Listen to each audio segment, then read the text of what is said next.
Hello everybody, I'm Melissa of Inner Sounds. Welcome to my YouTube channel. I invite you to subscribe and leave positive comments below. So this video comes at the request of Paul from Paris.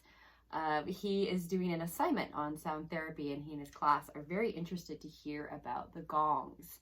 So I thought I would use this video for two purposes. One is to talk about the resound, which is a really unique property of gongs, and number two, to just give you a little bit of a micro sound bath with our beautiful 32-inch gong, Mercury.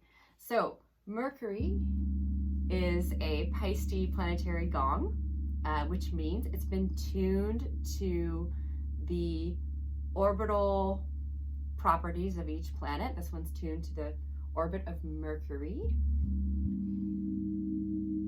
It's in the note of C. And as I mentioned, it's a 32-inch gong. It's a big gong. So you'll notice as I'm playing Mercury,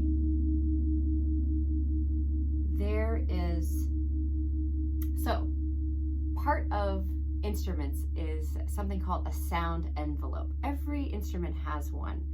And it's basically the sonic signature of that instrument.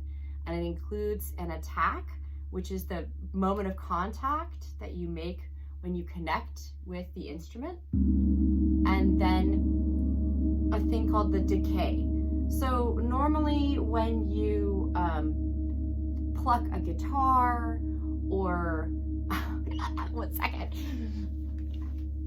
Or if you're using a metal singing bowl, right? A metal singing bowl. It has a very predictable sound envelope, right? It hears that initial first connection, the attack, and then has a very predictable decay. It just will fade at a very predictable amount over time.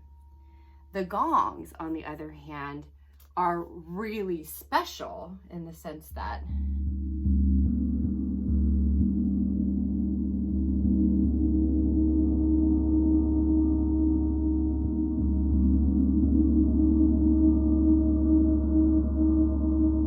so you can hear it didn't just decay, it came back, right? There was a second attack that happened when I wasn't doing anything.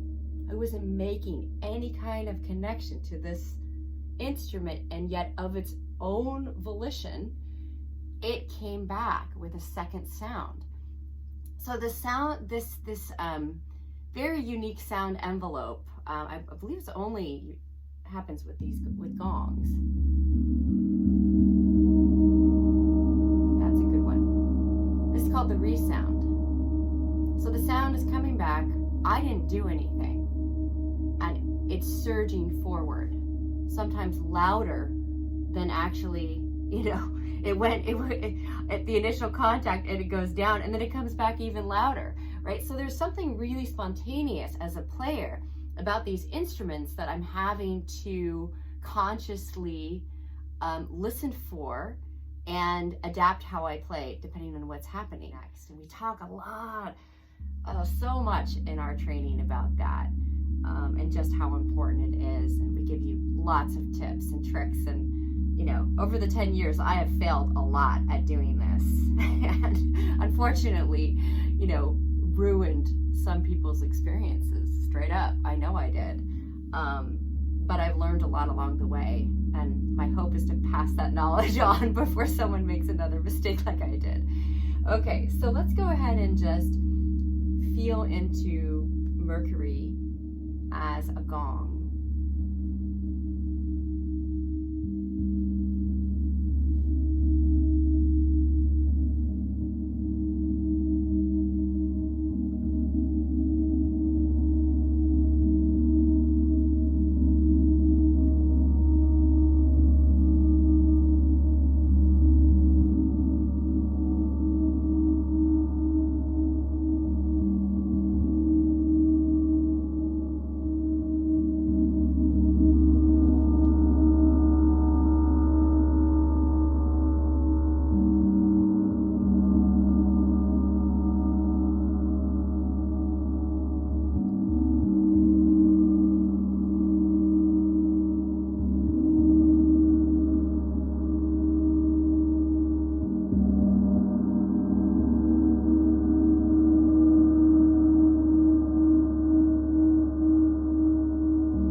come from this one instrument, and just, you know, these two little mallets.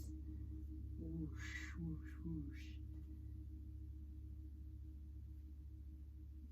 So that's a little bit about a small introduction to Mercury and all of its wonders. It's one of my favorite gongs to play. It's just so generous in what it gives.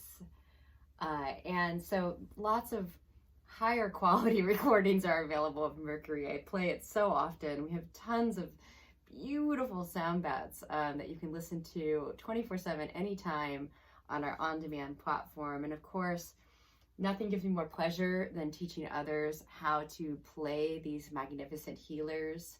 And we have a full certification program.